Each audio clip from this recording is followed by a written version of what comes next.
প্রতিদিন 10টার সময় প্রমীলা তার নিজের বাচ্চাকে একটি কাজের মেয়ের কাছে রেখে তারপর অফিসে যায় এবং বিকেলবেলায় বাড়ি ফেরে।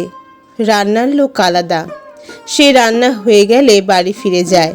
তারপরে বাচ্চাটিকে দেখাশোনার পুরোপুরি ভার থাকতো ওই কাজের মহিলার উপর।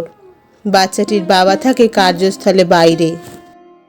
ভদ্রমহিলা যখন অফিস থেকে বাড়িতে ফিরত তখন তার বাচ্চা মেয়ে অর্থাৎ বুবুন কেমন যেন চুপচাপ হয়ে থাকতো।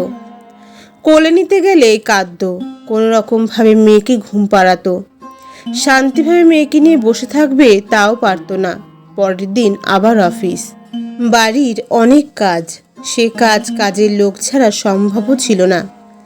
একদিন ওই মহিলা অর্থাৎ প্রমীলার মা হঠাৎ করে নাতনিকে দেখতে আসে এবং নিজে হাতে তেল মাখিয়ে স্নান করাবে ঠিক করে। শুনতে পেয়ে কাজের মহিলা মিনতি বলে, না না, আপনি কেন আবার কষ্ট করে স্নান করাবেন? আমি তো আছি, আমিই করিয়ে দেব। আর তাছাড়া বৌদি তো ছুটির দিনে আমাকে দিয়েই স্নান করায়। বুবুনের দিদিমা রীতিমতো জেদ করে বলল, আজকে আমি এসেছি, আমি যেটা বলবো তাই হবে। প্রমীলা বলে, আচ্ছা মা, তুমি ভালো করে তেল মাখিয়ে স্নান করিয়ে দাও। এরই মধ্যে কাজের বউ এসে বলছে, আজকে তেল মাখাতে হবে না, আমি তো গতকাল তেল মাখিয়ে স্নান করিয়েছিলাম, আপনি বরং শুধু স্নান করিয়ে দিন। বুবনের দিদিমা কোনো কথা না শুনে যে বুবনের গায়ের জামা খুলেছে অমনি চমকে ওঠে। এ কি, সারা পিঠে এগুলো কিসের দাগ? বুবন পিঠে হাত দিতেই কাঁদছে। মাত্র 3 বছর বয়স, ও কি বোঝে? কাজের বউ বলে, কই, আমি তো কোনো দাগ দেখছি না। আপনি স্নান করিয়ে আমাকে দেন, ওকে খাইয়ে দেব, ওর খিদে পেয়েছে বলে কাঁদছে। পিয়ালি সব শুনেও কেমন যেন চুপ করে আছে। এ কিরকম মা? যাই হোক, বুবনের দিদিমা আস্তে আস্তে তেল মাখিয়ে স্নান করিয়ে জামা পরিয়ে দিল।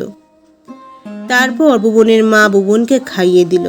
কাজের বউকে বলল, আজ মা আছে, তোমাকে এখন থাকতে হবে না, তুমি চলে যাও, আগামীকাল এসো। পরদিন বুবনের দিদিমা বাড়ি চলে গেল এবং যাওয়ার সময় বলল, মেয়ের দিকে খেয়াল রাখিস, তোর বাবার শরীর ভালো না তাই আমি চলে যাচ্ছি। কাজের লোক সবাই ভালো হয় না, একটু নজর রাখিস। প্রমীলা আবার পরের দিন অফিসে যাবে, সেই সময় বুবন মাকে জড়িয়ে ধরে কি যেন একটা বলার চেষ্টা করলো, কিন্তু পারল না। বুবনের মা বুবনকে কাজের মাসির কাছে রেখে অফিসে চলে গেল। কিন্তু অফিসে যাওয়ার পর কিছুতেই কাজের মন বসছে না। কতক্ষণে বাড়িতে আসবে? যেই বিকেল হয়েছে বাড়িতে আসতেই দেখে বুবন মুখ কেমন করে বসে আছে আর চোখ ভর্তি জল। বাধ্য হয়ে প্রমীলা কাজের মাসিকে ডেকে বলে, কি গো, কি হয়েছে বুবনের? চুপ করে বসে আছে, চোখে জল। কই, কিছু না তো, এইমাত্র আমি গান করছিলাম, বুবন শুনছিল। তাই? হ্যাঁ। আচ্ছা। এই বলে প্রমীলা সিসিটিভি অন করে, তারপর মাথায় হাত দিয়ে বসে পড়ে। দেখে প্রমীলা অফিসে যাওয়ার পরে বুবনকে তেল মাখাতে যায় কাজের মাসি। বুবন বায়না করে আর মাসি সমানে পিঠের মধ্যে চড় মারতে থাকে। বুবন কাঁদতে থাকে। ওই অবস্থায় মাথায় ঠান্ডা জল ঢেলে দেয়। বুবন তাও কাঁদে, গলা চেপে ধরে, কান মুলে দেয়।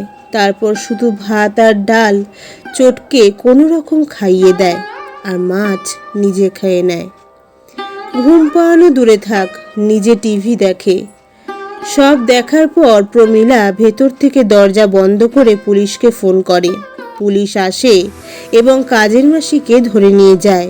প্রমীলা পুলিশকে বলে, এই মহিলাকে আপনারা এমন সাজা দেবেন যে আর কোনোদিন উনি এরকম আর অন্যায় করতে না পারে, কারণ ওনার এই অন্যায়ের জন্য যারা ভালো তারা কাজ করে খেতে পারবে না। মানুষের মনে ভয় এসে যাবে সকলের প্রতি। তারপর থেকে প্রমীলা তার মেয়েকে নিজের মার কাছে রেখে অফিসে যেতে থাকলো। প্রমীলা এই কাজের মাসিকে হাতে নাতে ধরবে বলে সেদিন মেয়ের পিঠের দাগ শুনেও চুপ করে সহ্য করেছিল। তারপর বাড়িতে সিসিটিভি ক্যামেরা লাগিয়ে অফিসে আসে, যার ফলে কাজের মাসিকে ধরতে পারে। বুবনের আয়া মাসি কুরুচি সম্পূর্ণ মানুষ, তাই বলে সবাই যে এই রকম হবে তা কখনো নয়। আজ প্রমীলা নিশ্চিন্ত। বন্ধু সবাই গরিব হোক বা বড়লোক হোক, মানুষের যদি মানসিকতা ঠিক না হয় তাহলে সে মানুষই না। ধন্যবাদ।